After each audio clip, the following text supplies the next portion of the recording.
हमने अपनी ही परंपराओं और संस्कृति को पिछड़ेपन की निशानी मान लिया, जबकि यही चीजें विदेशों में जाकर सुपर हिट हो गईं, विदेशों में जाकर ट्रेंड कर रही हैं।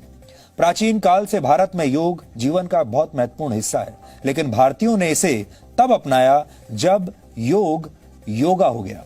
अमेरिका में प्राणायाम की ट्रेनिंग के लिए लोग 1,82,000 रुपए तक दे रहे हैं और वहां पर योगा का बाजार लगभग 1,15,000 करोड़ रुपए तक पहुंच गया है। इसी तरह से भारत का हल्दी वाला दूध पश्चिमी देशों में पहुंचकर अब टर्मरिक लाटे बन गया है।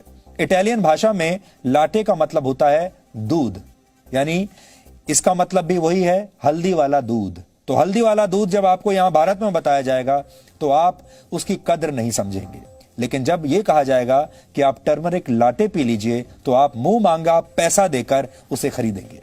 और यह नाम भारत और पश्चिमी देशों के लोगों को बहुत फैशनेबल लगता है, लेकिन असली नाम यानी हल्दी वाला दूध किसी को पसंद नहीं आता। लेकिन जैसे ही यह फैशनेबल होकर टर्मरिक लाटे बनता है तो लोग इसकी मुंह मांगी कीमत देते हैं।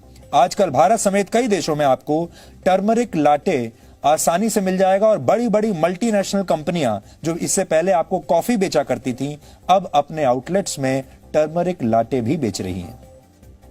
यह अमेरिका और ब्रिटेन में एक लोकप्रिय ड्रिंक बन चुका है और वर्ष 2025 तक पूरी दुनिया में हल्दी का बाजार 14,500 करोड़ रुपए से ज्यादा का होने की उम्मीद है।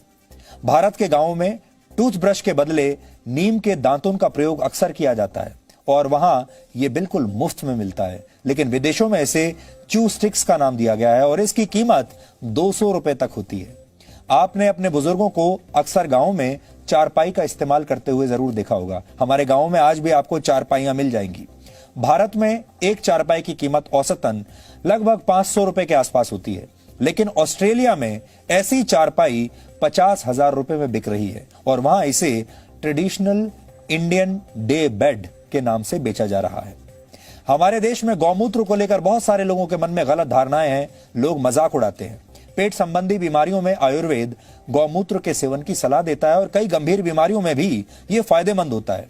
और अब विदेशी कंपनियों ने इसी गौमूत्र के 7 पेटेंट्स हासिल कर लिए हैं।